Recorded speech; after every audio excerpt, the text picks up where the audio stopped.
Why coffee wakes you up. The hidden science behind your morning cup part 3 final. Welcome back to Army. Throughout today's journey, we've discovered that coffee doesn't actually create energy. Instead, caffeine temporarily blocks adenosine, the chemical that tells your brain it's time to rest. We've also learned why people respond to caffeine differently and how the brain gradually develops tolerance over time. But one important question still remains. Is coffee actually good for you? For many years, scientists debated this question. Some early studies suggested that coffee might increase the risk of certain diseases. Others reported possible health benefits. The results often seemed confusing because many early studies did not fully separate coffee drinking from other lifestyle factors, such as smoking, diet, physical activity, or sleep habits. As research methods improved, scientists began analyzing data from hundreds of thousands of people over many years. The picture became much clearer. Large observational studies have found that moderate coffee consumption is associated with a lower risk of several chronic diseases in many populations. For example, researchers have reported links between moderate coffee intake and a lower risk of type 2 diabetes,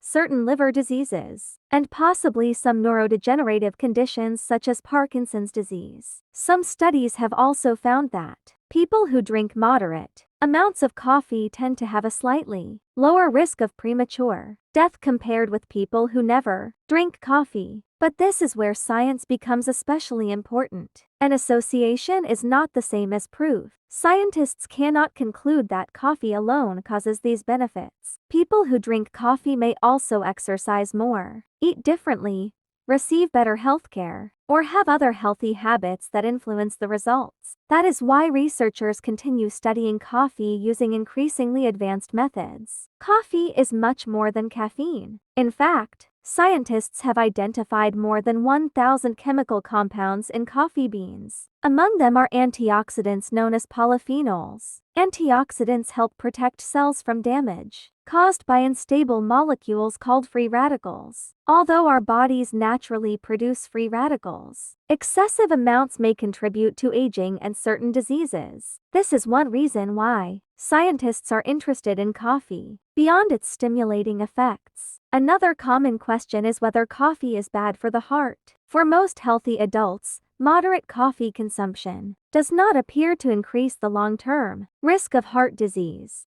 However, caffeine can temporarily raise heart rate and blood pressure in some individuals, particularly those who are sensitive to it or who consume large amounts in a short period. This is why personal differences matter. What feels perfectly normal for one person may feel overwhelming for another. Sleep is another important part of the story. Many people believe they can solve chronic sleep deprivation simply by drinking more coffee. Unfortunately, biology doesn't work that way. Imagine putting tape over the warning light in your car. Instead of repairing the engine, the warning disappears. The problem does not. Coffee works in a similar way. It reduces your awareness of tiredness for a while, but it does not replace the essential biological functions that occur during sleep. While you sleep, your brain strengthens memories, removes metabolic waste, regulates hormones, repairs cells, and supports immune function. No amount of caffeine can perform those jobs. Eventually, the body always demands real rest. Scientists sometimes describe caffeine as borrowing energy from your future. You feel more alert today, but if you continue ignoring sleep,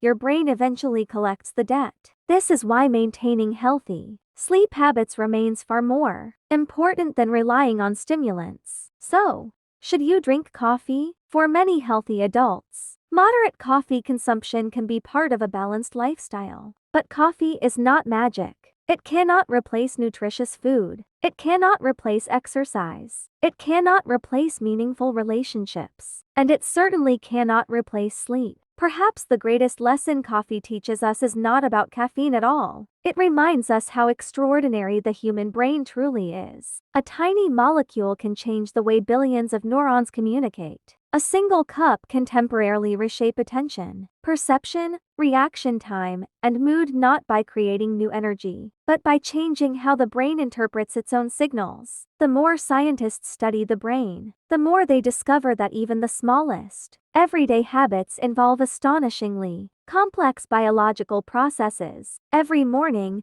when millions of people lift a cup of coffee, they are participating in a remarkable interaction between chemistry and neuroscience, whether they realize it or not. As we come to the end of today's journey, let's remember one simple idea. Coffee doesn't give your brain superpowers. It doesn't create energy out of nowhere. Instead, it reveals just how sophisticated the human brain really is. By temporarily blocking a single chemical messenger, caffeine changes the way we experience fatigue, attention, and alertness. It is a reminder that even the smallest molecules can have extraordinary effects on our daily lives. Science teaches us that the ordinary is often far more fascinating than it first appears. A simple morning habit can open the door to neuroscience, genetics, chemistry, and human biology all in a single cup. This is Army. Thank you for joining me on another journey into the science behind everyday life. If today's episode changed the way you think about coffee, then next time you take a sip,